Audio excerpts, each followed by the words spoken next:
Hello everyone, പുതിയൊരു വീഡിയോയിലേക്ക് എല്ലാവർക്കും സ്വാഗതം. അപ്പോൾ LLB കഴിഞ്ഞു, കയ്യോടെ ഒരു LLM കൂടി എടുത്താലോ? LLM ചെയ്യാൻ പറ്റിയ നല്ലൊരു സ്ഥലത്തിൻ്റെ എൻട്രൻസ് നോട്ടിഫിക്കേഷൻ വന്നിട്ടുണ്ട്. ക്യുസാറ്റ് കാറ്റ് 2026. ക്യുസാറ്റിലേക്കുള്ള LLM സീറ്റുകളിലേക്ക് നടത്തുന്ന എൻട്രൻസ് ആണ് ക്യുസാറ്റ് കാറ്റ് 2026. അപ്പോൾ നമുക്ക് ക്യുസാറ്റ് കാറ്റിൻ്റെ ഡീറ്റെയിൽസ്, നമുക്ക് ക്വാളിഫിക്കേഷൻസും അവിടെ പ്രൊവൈഡ് ചെയ്യുന്ന LLM പ്രോഗ്രാംസും നമുക്കൊന്ന് നോക്കാം.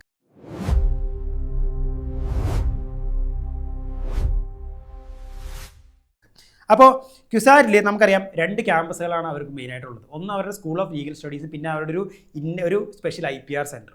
അപ്പോൾ ആദ്യം പറയാൻ പോകുന്ന LLM 2 ഇയർ എന്ന് പറയുന്നത് ഇവരുടെ സ്കൂൾ ഓഫ് ലീഗൽ സ്റ്റഡീസിലെയാണ്. ഓക്കെ, അപ്പോൾ LLM 2 year school of legal studies campus 1 40 സീറ്റുകളാണുള്ളത്. പിന്നെ സൂപ്പർ ന്യൂമർ സീറ്റ്സ് വേറെയുണ്ട്. മെയിനായിട്ട് ഈ വർഷത്തെ മെയിൻ സ്പെഷ്യലൈസേഷൻ എന്ന് പറയുന്നത് consumer and competition law, criminal law, പിന്നെ international dispute resolution and arbitration, പിന്നെ ഇൻ്റലക്ച്വൽ പ്രോപ്പർട്ടി ലോസ്. അപ്പോൾ ഇതാണ് ഇവരുടെ സ്കൂൾ ഓഫ് ലീഗൽ സ്റ്റഡീസിലെ 2 ഇയർ LLMൻ്റെ മെയിൻ ആയിട്ടുള്ള പ്രോഗ്രാംസ്. അപ്പോൾ 40 സീറ്റുകളാണുള്ള, പിന്നെ സൂപ്പർ ന്യൂമർ സീറ്റ്സ് വേറെയുണ്ട്. ഇനി ഈ സ്കൂൾ ഓഫ് ലീഗൽ സ്റ്റഡീസിലെ 2 ഇയർ LLM എൻട്രൻസ് എഴുതാനുള്ള അല്ലെങ്കിൽ എൻട്രൻസ് സീറ്റ് കിട്ടണമെങ്കിലുള്ള ബേസിക് ക്വാളിഫിക്കേഷൻ നമുക്ക് നോക്കാം. Okay, the person should have completed LLB degree with a minimum of 50%. 50% LLB degree പാസ്സായിരിക്കുന്ന ആൾക്കാണ് എന്ത് ചെയ്യാൻ പറ്റൂ, ക്യുസാറ്റിലെ school of legal studies 2 year LLM pursue ചെയ്യാൻ പറ്റുള്ളൂ.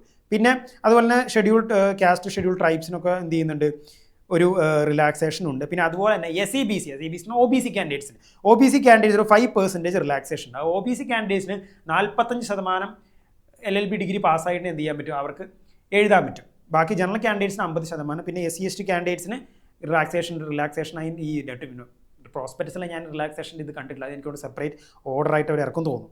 ഇനി അടുത്തത്, അപ്പോൾ ഇതൊന്ന്, പിന്നെ ഇവരുടെ specialise centre university centre for intellectual property right IUCIPRS campus 1. Okay, ഇവിടെ 2 ഇയർ LLM ആണ് കൊടുക്കുന്നത്. IPRലാണ് 2 ഇയർ LLM കൊടുക്കുന്നത്. 15 സീറ്റുകളാണ് ഉള്ളത്. പിന്നെ സൂപ്പർ ന്യൂമറി സീറ്റ്സ് വേറെ ഉണ്ട്. ഇതാണ് അവരുടെ സ്പെഷ്യലൈസ് സെൻറ്റർ IPR സെൻറ്റർ. ഇവിടെ 2 ഇയർ LLM IPRലാണ് അവർ കൊടുക്കുന്നത്. ഓക്കെ, അപ്പോൾ ഇവിടെ IPR നമുക്ക് LLM കിട്ടണമെങ്കിലുള്ള ബേസിക് ക്വാളിഫിക്കേഷൻ നമുക്ക് നോക്കാം. 50% നമ്മൾ എന്ത് ചെയ്യണം, LLB ഡിഗ്രി നമ്മൾ പാസ്സായിരിക്കണം. പിന്നെ അതുപോലെ തന്നെ ഷെഡ്യൂൾ കാസ്റ്റ്, ഷെഡ്യൂൾ ട്രൈബ്സിലുള്ള സ്റ്റുഡൻസിന് എന്ത് ചെയ്യുന്നുണ്ട്, അതിലൊരു റിലാക്സേഷൻസ് കൊടുത്തിട്ടുണ്ട്. ഓക്കെ, അതും പ്രോസ്പെക്ടസിൽ കൊടുത്തിട്ടില്ല. ഇനി നമുക്ക് ഈ ക്യുസാറ്റിൽ തന്നെ വേറൊരു തരമുണ്ട്, ഇൻ്റഗ്രേറ്റഡ് 5 ഇയർ വിത്ത് PhD LLM വിത്ത് PhD. Okay, integrated 5 year LLM വിത്ത് PhD. അപ്പോൾ അത് ഏതൊക്കെയാണെന്ന് നമുക്ക് നോക്കാം. 2 എണ്ണം ഉണ്ട്. LLM in IPR PhD. Okay, LLM in IPR PhD, അത് ഇവരുടെ സെൻറ്റർ എന്ന് പറയുന്നത് IUCIPR സെൻറ്ററിലാണ് അവർ പ്രൊവൈഡ് ചെയ്യുന്നത്. അത് ഇൻ്റഗ്രേറ്റഡ് PhD വിത്ത് LLM. ഓക്കെ, അപ്പോൾ 2 എണ്ണമാണ് ഉള്ളത്. LLM in IPR with PhD 5 സീറ്റുകളാണ് ഉള്ളത്. പിന്നെ masters in IPR with PhD. Okay, അതും 5 സീറ്റുകളാണ് ഉള്ളത്. 5 വർഷം നമുക്ക് PhDയും LLM ഒരുമിച്ച് കിട്ടുന്നത്. ഇനി നമുക്ക് ഈ ഇൻ്റഗ്രേറ്റഡ് 5 ഇയർ LLM വിത്ത് PhD അത് എഴുതാനുള്ള അല്ലെങ്കിൽ എഴുതി അഡ്മിഷൻ കിട്ടാനുള്ള മിനിമം ക്വാളിഫിക്കേഷൻ നമുക്ക് നോക്കാം. അതിൽ പ്രോസ്പെക്ടസ് സ്പെസിഫൈ ചെയ്യുന്ന പ്രകാരം 50% എന്ത് ചെയ്യണം, LLB ഡിഗ്രി പാസ്സായിരിക്കണം. അങ്ങനെ 50% LLB ഡിഗ്രി പാസ്സായ ആൾക്കാർക്ക് എന്ത് ചെയ്യാൻ പറ്റും, ഈ ഒരു LLM വിത്ത് PhD 5 ഇയർ എന്ത് ചെയ്യാൻ പറ്റും, പർസ്യൂ ചെയ്യാൻ പറ്റും.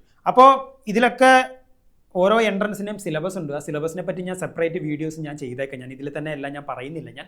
ഓക്കെ, അപ്പോൾ എന്തെങ്കിലും ഇൻസ്റ്റൻ്റ് അപ്ഡേറ്റ്സ് ഈ വീഡിയോ ചെയ്യാൻ പറ്റിയില്ലെങ്കിൽ ഞാൻ ടെലഗ്രാം ചാനലിൽ കൊടുത്തിട്ടുണ്ട്. അതിൻ്റെ ലിങ്കും കാര്യങ്ങളും ഡിസ്ക്രിപ്ഷനിൽ കൊടുത്തിട്ടുണ്ട്. പിന്നെ എൻ്റെ ഇൻസ്റ്റാഗ്രാം ചാനലുണ്ട്. നമ്മൾ അതിനും അപ്ഡേറ്റ്സും കാര്യങ്ങളൊക്കെ അപ്പോൾ കൊടുക്കുന്നുണ്ട്. അപ്പോൾ you guys can join it. അപ്പോൾ ഇത്തരം കാര്യങ്ങൾ പ്രധാനമായിട്ട് ഈ ഒരു വീഡിയോയിലൂടെ ഞാൻ കവർ ചെയ്യാൻ ഉദ്ദേശിച്ച് ഇനിയും കാര്യങ്ങൾ കണ്ടൻസ് വരുന്നുണ്ട്. അത് ഞാൻ വേറെ വീഡിയോ ആയിട്ട് ഞാൻ ചെയ്തേക്കാം ഞാൻ. അപ്പോൾ ഈ കണ്ടന്റ് ഹെൽപ്ഫുള്ളായി ഉറപ്പായിട്ട് സപ്പോർട്ട് ചെയ്യുക, ലൈക്ക് ചെയ്യുക, സബ്സ്ക്രൈബ് ചെയ്യുക, നിങ്ങളുടെ ഫ്രണ്ട്സിനൊക്കെ അയച്ചു കൊടുക്കുക.